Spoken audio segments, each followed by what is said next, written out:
Hello there, you beautiful beings who are listening today. Thank you so much for stopping by and joining me today for this little audio presentation. I hope you're having an amazing day. Today, I would like to speak about 3 things that can block our intuition, and on the flip side, 3 things that can open up our intuition. And in case this is your first time here, hello, my name is Joy KahNah, and I am a full-time psychic. It's been over 5 years now of daily readings, and every day I kind of observe, where's my intuition at today? And over time, I've really noticed there are some things that consistently make it more difficult to connect to my higher guidance, and I want to share those things with all of you today. And before we do that, I just want to say you are intuitive. Everybody, thank God for this, but we all come to this planet with built-in intuition. It's just that for many of us, the world kind of knocks that intuition out of us. Like most everything that we are taught as young children, especially when we start school, is designed to help us learn to use we could say, non-intuitive part of our mind, or the really analytical, logical part of our mind. And so over time, our intuition never ever leaves us, ever. But over time, we get more and more practice at basically ignoring our intuition. That's essentially what at least my education did for me. It taught me so many ways to ignore my intuition and really the higher part of my mind. And so what I hope for today's video/audio presentation is that it can reverse some of that and help you to reconnect with your intuition. So with that said, let us jump in and get started with the first thing that can block your intuition. And this one, you guys, this is a big one. This is probably the biggest one for me. So the first thing that will block your intuition is stress. Yes, stress. So let's talk about stress, you guys.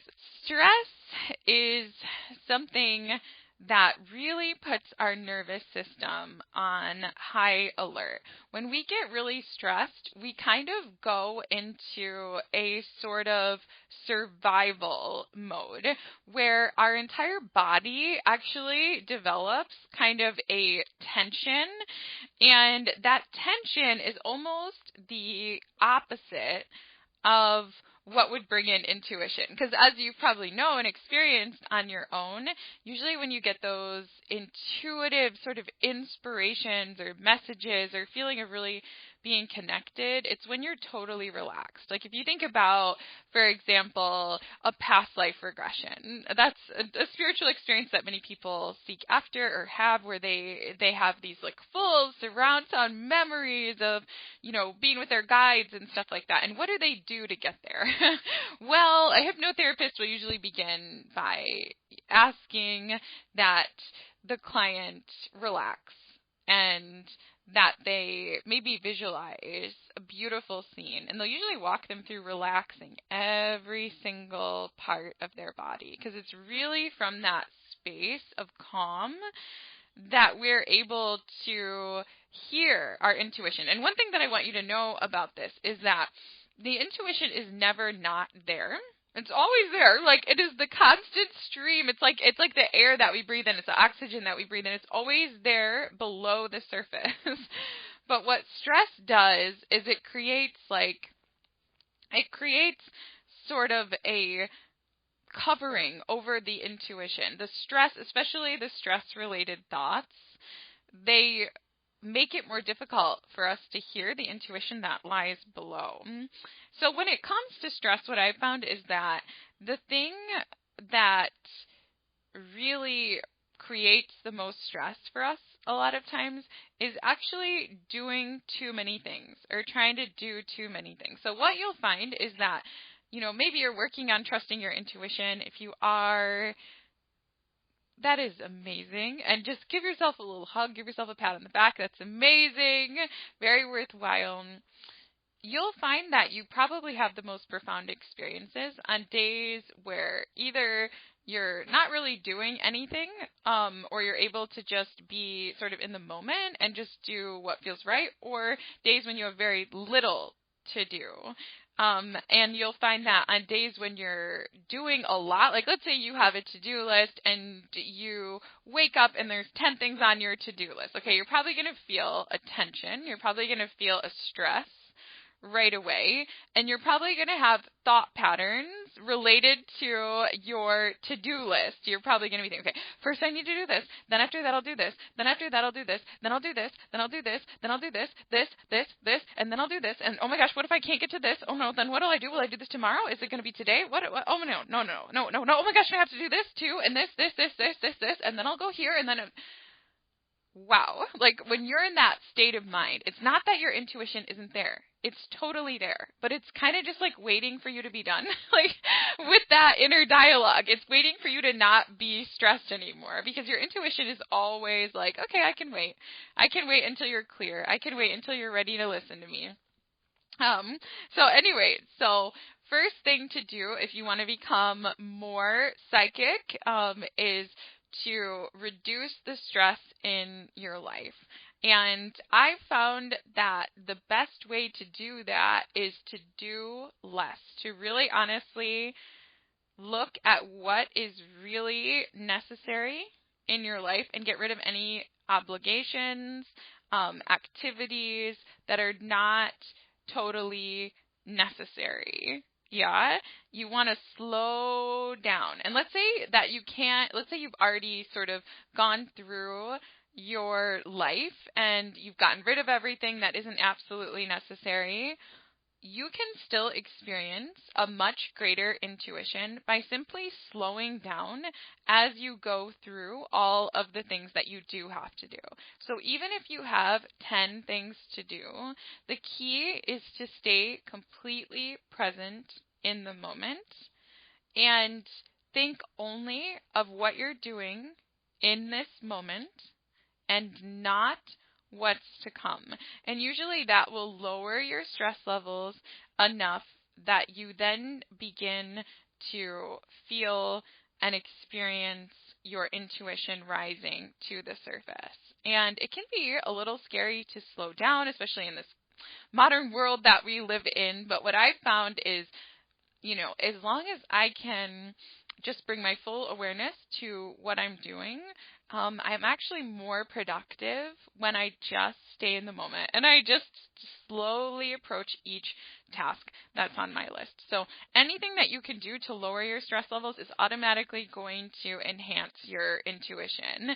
And many of us sensitive empaths listening today, you probably are sensitive. If you're listening to this video, you probably have some gifts, and many of us can benefit from supporting our nervous system with different herbs, supplements, vitamins that help us to better manage our cortisol and stress hormones. And I have some videos about this. I will try to link one below, but things like magnesium and vitamin D can be very helpful from a nutrient perspective, from an herbal perspective, things like ashwagandha, rhodiola, tulsi, holy basil, tryptophan, GABA. These sorts of things can really help. And of course, as I must say, check with your doctor. But number one thing is do less, slow down, and manage your stress levels, and that will open up your intuition. Okay, on to number two. The number two thing that blocks our intuition is analysis and over-analysis. And you guys, when it comes to my personal life, I can get really caught up in this one myself, I must admit. Luckily, when I'm working with clients, I ask that they really don't tell me much about their questions, or sometimes they don't tell me anything about them at all, and that's really good because it prevents analysis from getting in the way. Because if you don't have any information at all about an issue that you'd like to get guidance on, all you can do is trust your intuition. So actually, knowing less logical facts about something actually can make our intuition stronger. But anyway, analysis is basically like calling up our logical mind. And actually, believe it or not, a lot of things that happen in our life, if you really think about them, are not logical. Life could actually be really, really random. And a lot of times the answer to our questions, the things that we really want to know about, how is this going to turn out? How is that going to turn out? It's not actually anything our logical mind would ever come to a conclusion of. So when our logical mind is really activated, when we are just analyzing a situation to death, again, our intuition is kind of there below the surface with usually the most simple answer. Okay, so let's say something that happens to me all the time is that I'll be shopping online or something like that, and let's say I find like a dress that I really want. This is a simple example, but it happens all the time. And I'll be like, oh, this is a beautiful dress. Here, it's available in like 2 colors that interest me, gray and blue. And I could sit there for 20 minutes. And I'll be like, okay, I should really get the gray one because that seems to be like the best color tone for my skin tone. And, it matches the blazer I have and a sweater I have, and I'll be able to wear it in all these different ways, like with these leggings and with these tights and with these tights and with no tights and with these shoes because my wardrobe's like that. And then I'll be like, no, but maybe let me actually get like the blue one really though, because, summer's coming and I think I need to diversify a little bit, and I can wear it for, Easter, I can wear it for Mother's Day, that nice robin's egg blue. It will help my throat chakra because blue corresponds to the throat chakra, and then if I give a talk this summer, I usually give talks in the summer, then I can wear it for that, and it will match this other jewelry that I have, and by the, also I need more color in my wardrobe, and then I'll go through the reviews and I'll be like, oh my gosh, but this is the worst, right? Okay, this blue one has 4.5 stars. The gray has only 4 stars. So maybe, but then again, the gray, I can wear it in winter, fall, and I could wear it, maybe a little bit in early summer. And so that's more, that's going to be better. And that whole time I'll have no idea. My logical mind has no idea which dress is going to be the best one to order. And then finally, eventually I'll just be like, I don't know. And then as soon as I just admit not knowing, my intuition will give me the answer. And it'll usually say in a situation like this, Maya, for God's sakes, just get both of them. The intuition is you just get both. They both have a place in your life. And that's always how it is. Our intuition always gives us the simplest answer. And it's always there with the simple answer once we finish analyzing. So the trick from getting from here to there is to admit not knowing. So when we admit, I have no idea. My logical mind can't solve this. I don't have enough information. I just simply don't know. And I don't have the answer. And we just, leave it and we just say, right now I don't have the answer. And there's no way for me to know or predict what this is going to be. I just simply don't know. And then we set the intention, when it's time to know, the answer will come to me in some other way.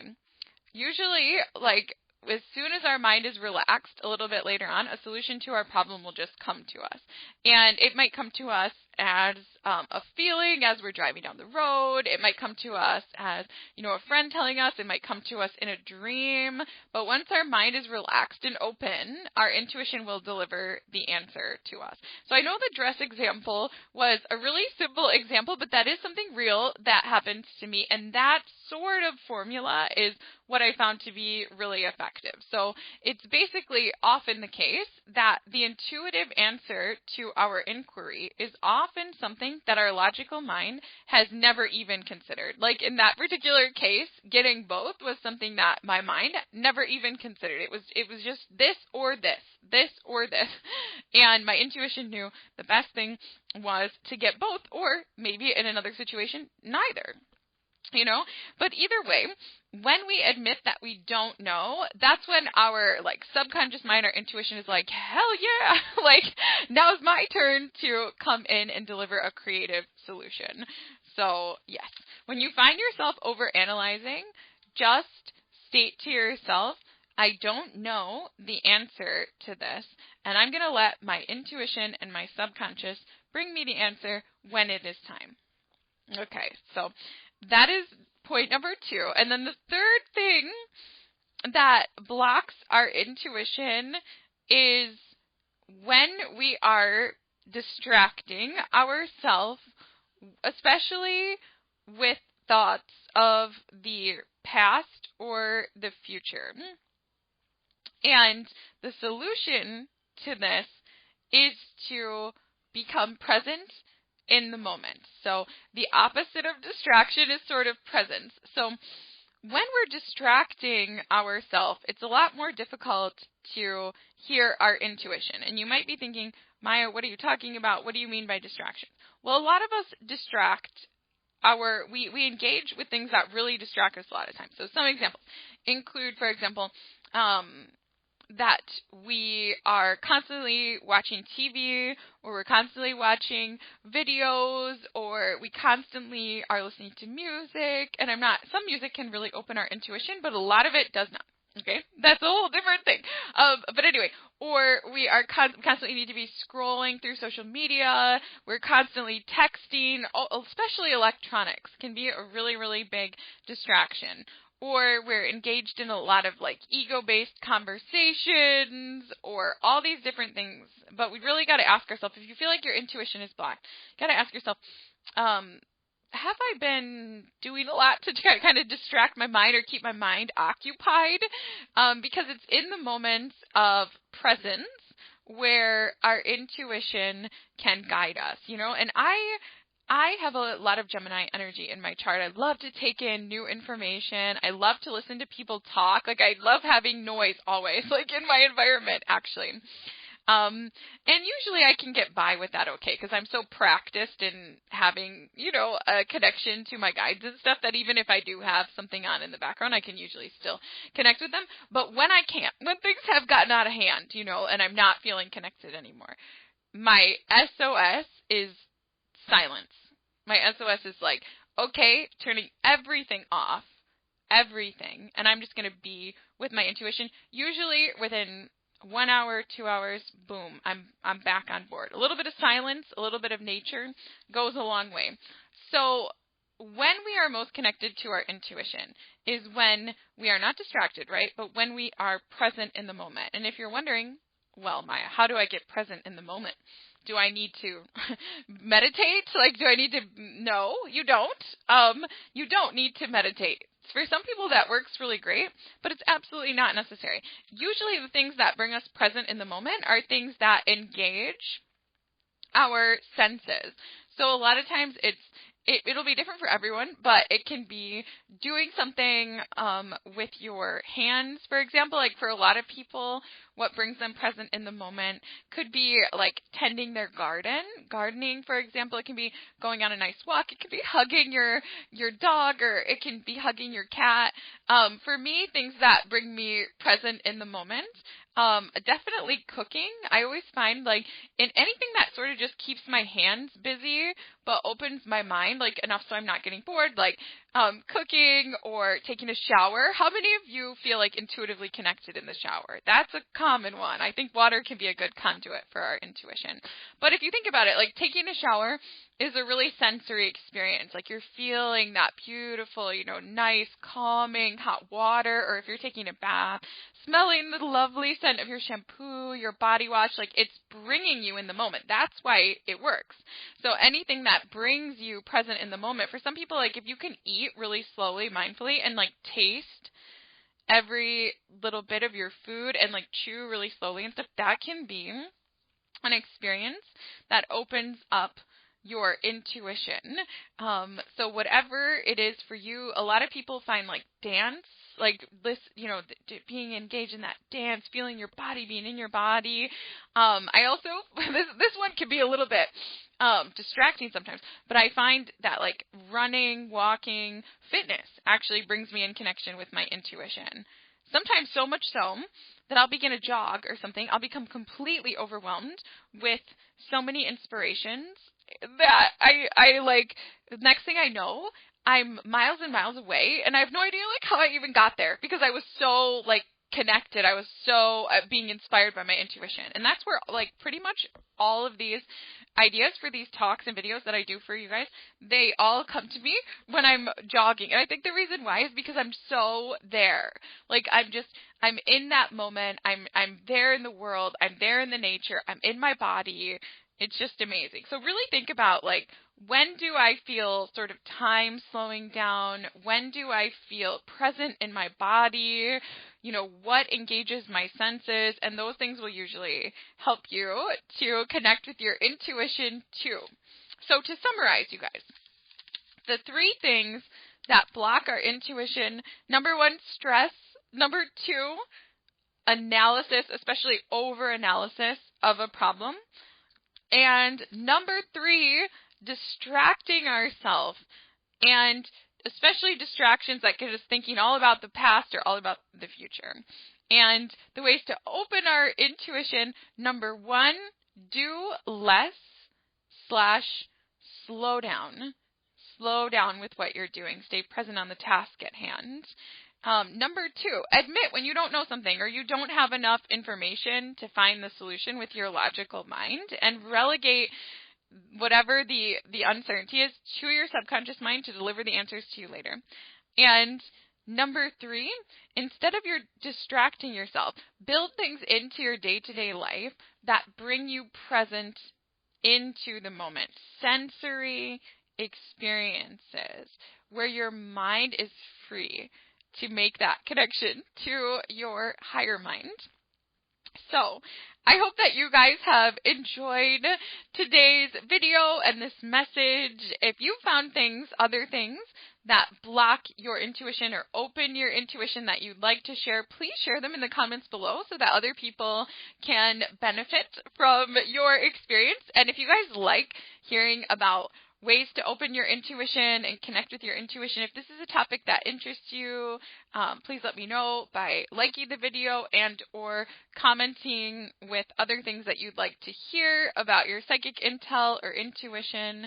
I would love to support all of you in reconnecting to your intuitive guidance system so that you can just feel more secure as you navigate this earthly life that you're in right now. And as always, thank you from the bottom of my heart for being here today, for being a part of the Maya's Dream community. Many blessings to you, and namaste.